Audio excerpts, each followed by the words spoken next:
Hello everyone, and thank you for joining my YouTube channel. My name is Dana, and this video is like an introduction of all the vlogs that I will publish next about our travel to Malta, so I hope you will enjoy watching it. So we just came back from a 6-day trip to Malta and was a really nice getaway. Malta has it all, the vibes of old, full of history, technology, wild and great views, vibrant and happy all together.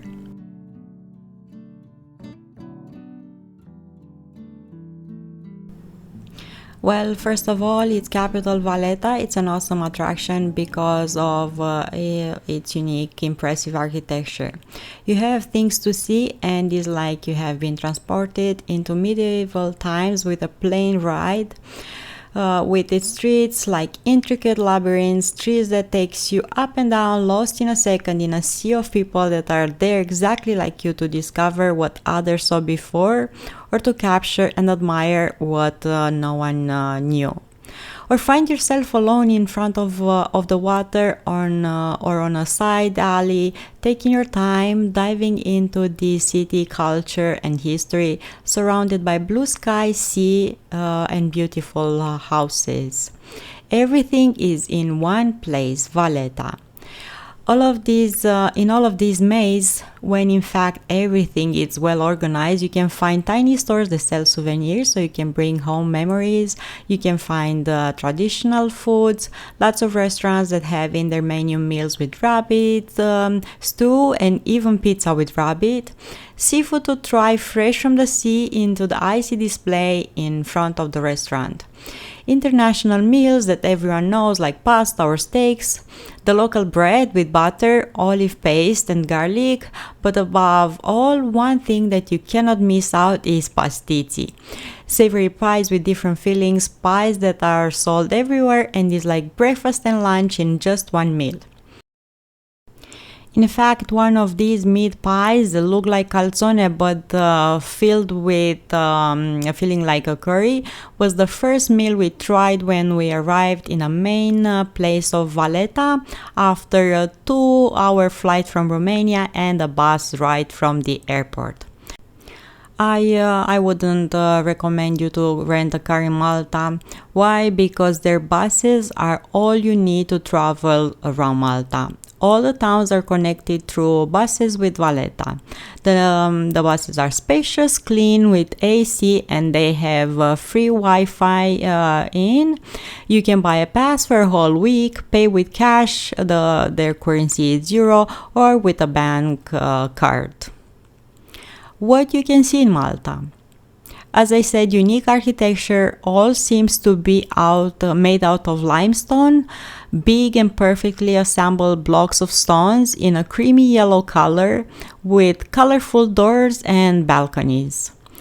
Lots of churches. Malta has over 350 Roman Catholic churches, all new that attract every year tourists from all over the world to discover them.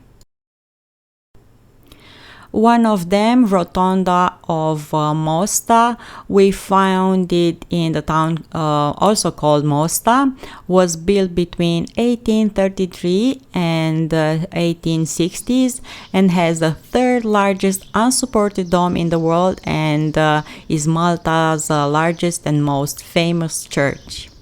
Medina, the old capital of Malta, is another example of great preservation of old historical town that retains intact its remarkable fortification with a complete set of bastions.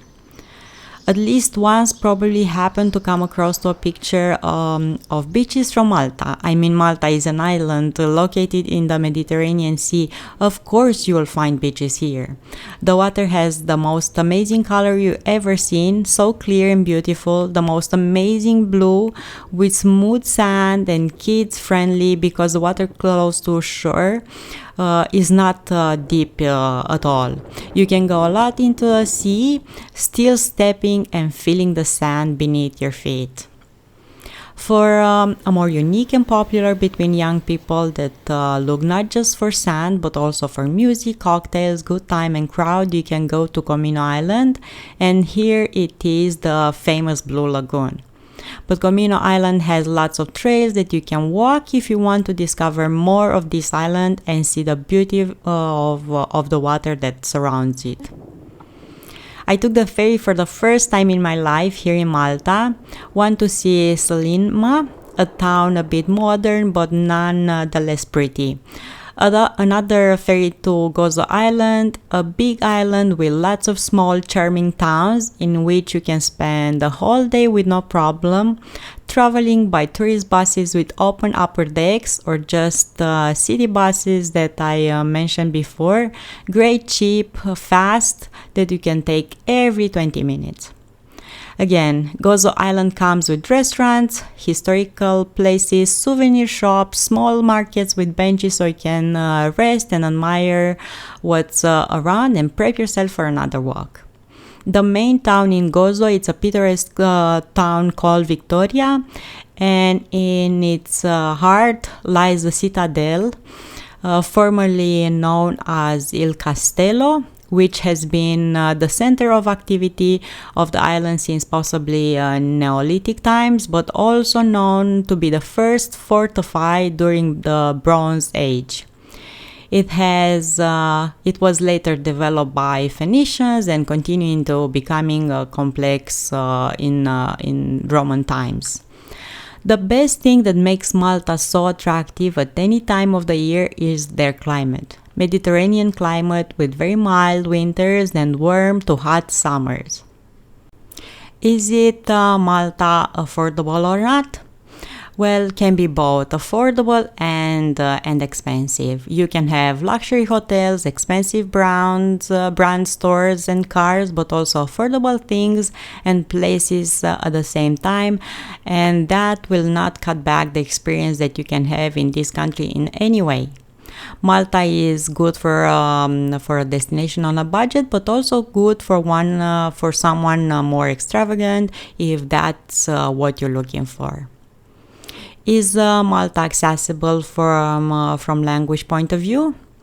Well, Malta official languages are Maltese and English. Maltese is a language that sounds a lot like African with lots of words from Italian and Spanish, but they use lots from English too. And everyone here on the islands speak English. Everyone is nice, friendly, and helpful. Malta has seen some of the biggest movies and series being filmed right here on the island. Movies like Game of Thrones, Gladiator, Troy, World War Z, and many others. So who knows, you might end up drinking your coffee where a celebrity did before, or you might find yourself close to a set or a future great film and you didn't even knew it. What I love about Malta was its airport that has an observatory deck and you can see planes landing or taking off, the pies, pastizi, but what I loved the most was the trails that we took to discover all defensive towers and awesome beaches hidden underneath breathtaking cliffs. I would recommend Malta? Yes, definitely. It's a must. It's unique, beautiful, and you have to experience it at least once in a lifetime. So this is just an intro of all the videos that we took in Malta, and I really hope you will enjoy watching them. Thank you so much for watching this one. Don't forget to subscribe, and I will see you here next time with another one. Enjoy and find reasons to smile. Bye bye.